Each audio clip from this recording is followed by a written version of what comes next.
Welcome to the Movement Network, Bart, and today we're going to talk about Canelo versus YILDIRIM fight last night. I consider the fight to be a huge disappointment, not from Canelo end, but I do put some responsibilities on Canelo and the way he goes about picking his opponents. Now, this is enough for debate. I'm not going to go and debate this with anyone.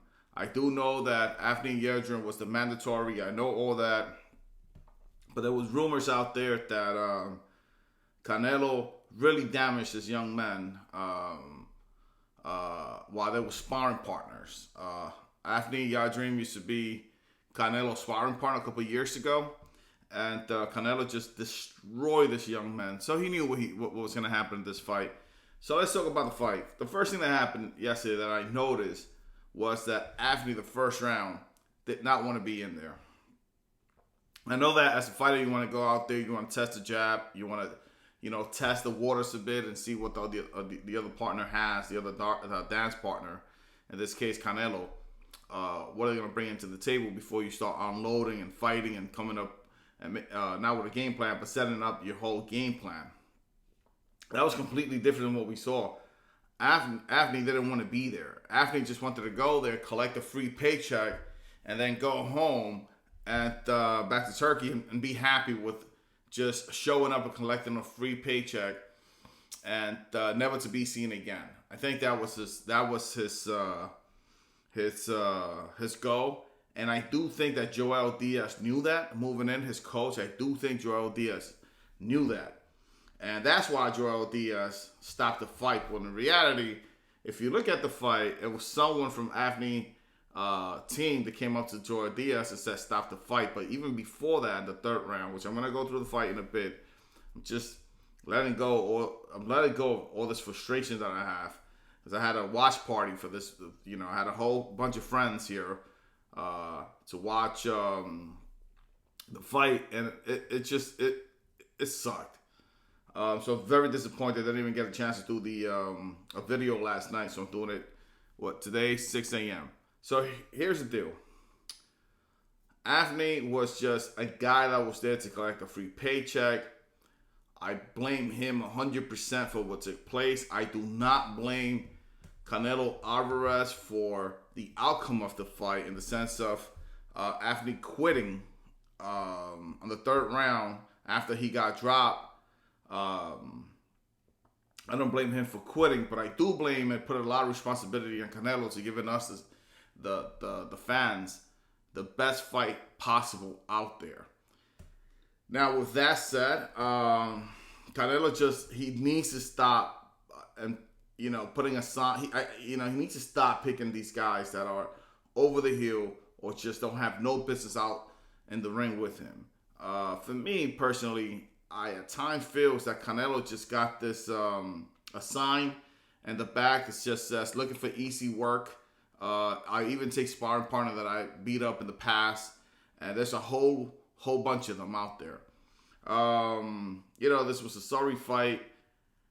It was a fight that I'm very disappointed with. I knew it was gonna happen. If you're a fan of this channel, I've been saying that there was only two things that was gonna happen with this fight. A, AVNI was gonna quit, which that's exactly what happened. B, he was gonna get embarrassed. Check, that happened. And then finally, he could put a great performance, but he was still going to get either knocked out or the corner was going to stop it, but with a great performance. Unfortunately, we never saw the great performance at all, or not even a decent or fair, nothing. This guy just came in to collect a free paycheck.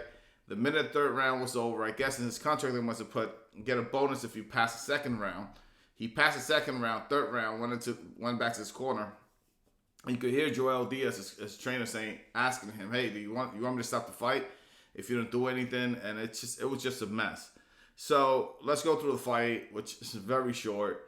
First round, AVNI went in there just tapping the jab, really didn't do much. At first, I was thinking, to be honest with you, maybe his game plan is just put a lot of pressure on Canelo and unload on Canelo, being that his boxing Elias name is the Robot, Mr. Robot. So AVNI being a veteran of 24 fights, 21 losses, 12 KOs. I'm sorry, 21 wins, 12 KOs, 3 losses, and he's been knocked out twice already or stopped. And one of them was Chris Eubank. Anthony Durrell was the other one that he lost to, but Chris Eubank stopped him in the third round. Canelo's also stopped him. So in the first round, you saw an AVNI YILDIRIM being very uncomfortable, just trying to stay away from Canelo, just throwing the jab, putting that little pressure going forward, but very timid. Second round, we saw the same thing. There was nothing much happening.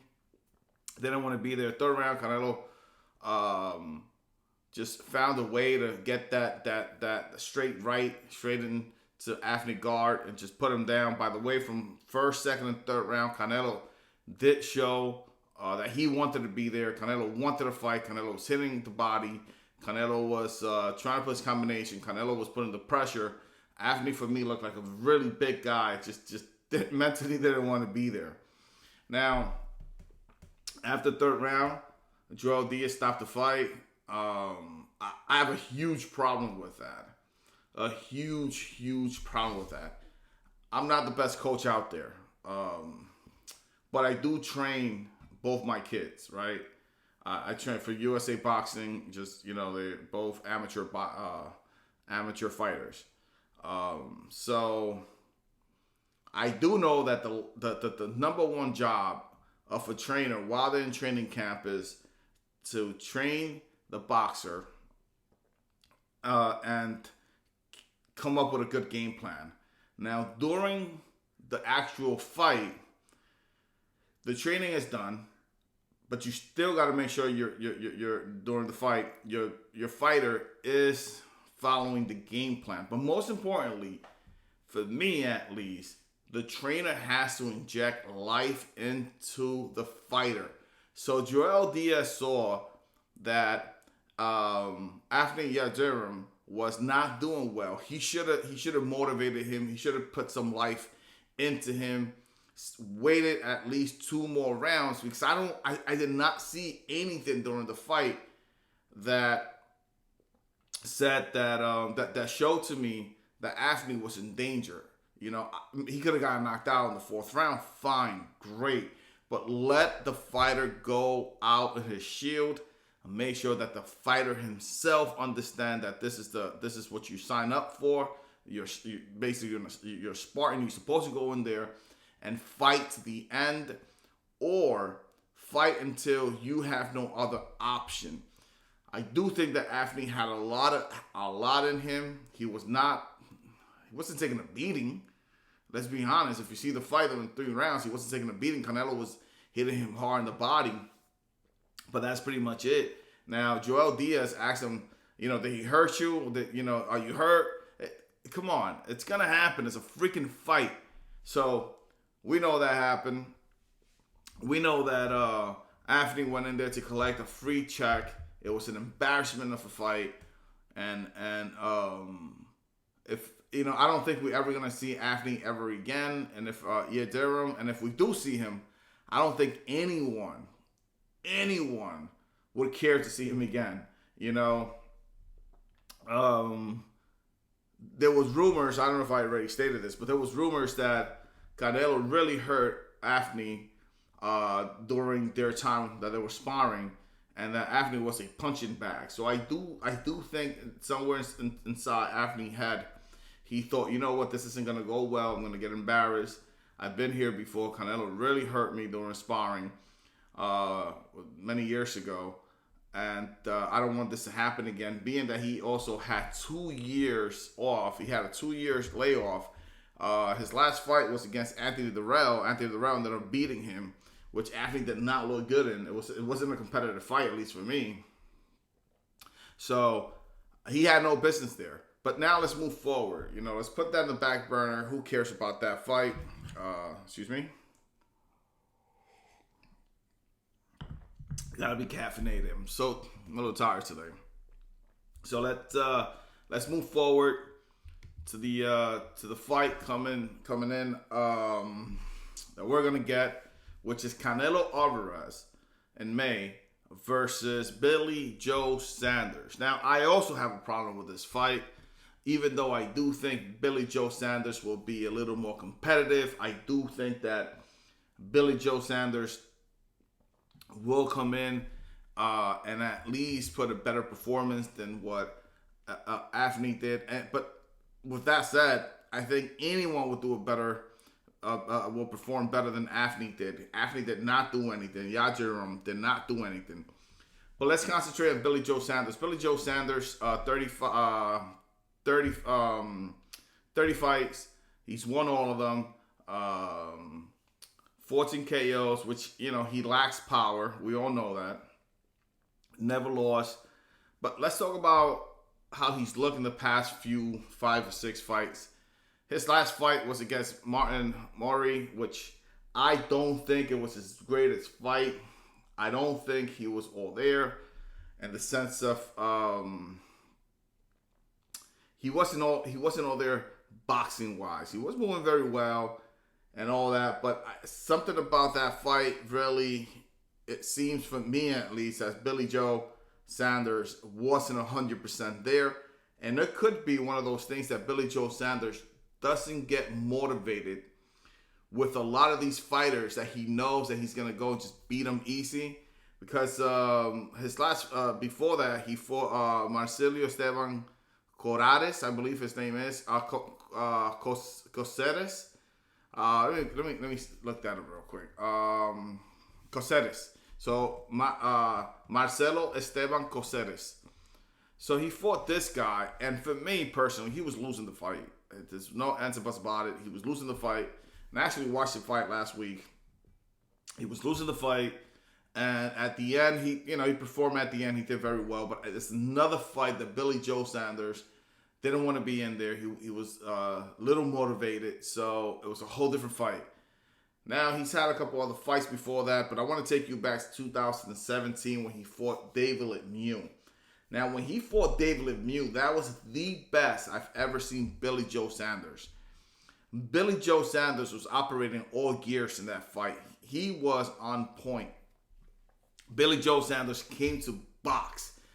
I don't know if you know, it was an amazing, at least for me, an amazing fight. Remember when Billy Joe Sanders threw that little, I think it was the hook, and David Lemieux and Billy Joe Sanders just, looked, it's an amazing fight. At least for me, it's a classic boxer versus puncher. I did give a chance to David Lemieux in that fight, but instantly within the first 3 rounds, I knew that I made the wrong decision and gone with David Lemieux. And that fight, I was cheering for David Lemieux, I'm not going to lie.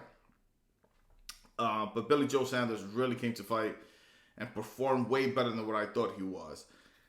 If we get that Billy Joe Sanders, knowing that Canelo has struggled with Lara, with Mayweather. Canelo has always struggled with anyone that has good boxing skills. But the thing with that is, we haven't seen Canelo with a good boxer for a little while. So, is the new Canelo better, improved when it comes to boxing the boxer? Or brawling the boxer, or is he still the same? I do tend to believe that he's a little better. So for that reason, I'm also picking Canelo for that fight. I'm picking Canelo by stop. I am going to say it. I'm going to predict it now. I think Canelo will stop Billy Joe Sanders within the 10th round. Not taking anything away from Billy Joe Sanders. The thing is, Billy Joe Sanders really hasn't been with anyone the caliber of Canelo. I think Billy Joe Sanders has a hard time getting motivated to fight most of his last few fights. So therefore, it's going to be hard for him to turn that gear back on and start training as hard as he should. But I do think it's going to be a competitive fight for 10 rounds. I do see Canelo winning. And I do think that we are going to get a better fight than what most of us expect. I know that the Billy Joe Sanders fanatics are going to say, you know what? He's going to box circles around Canelo. Fine. Let's go with that. I know that Canelo fanatics out there are going to say Canelo's going to knock him out. He's going to stop him. It's too much pressure. Canelo's strong, fine. Also, let's go with that. But at the end of the day, I do think we're going to get a decent fight. It won't be the best fight. I don't think Billy Joe Saunders has it in him to go out there and give the fans the fight that they want to see. I do think that Billy Joe Saunders more of, I don't want to get hit. I'm going to box circles around you, and I just want to go home back to my family. So with that said, I want to thank you guys for watching this video. Please like, comment, and subscribe. Hit that little little thumb up, little icon there so that YouTube could share it with other people. I want to thank you guys once again. Catch you guys in the next one. There's a lot of great things happening.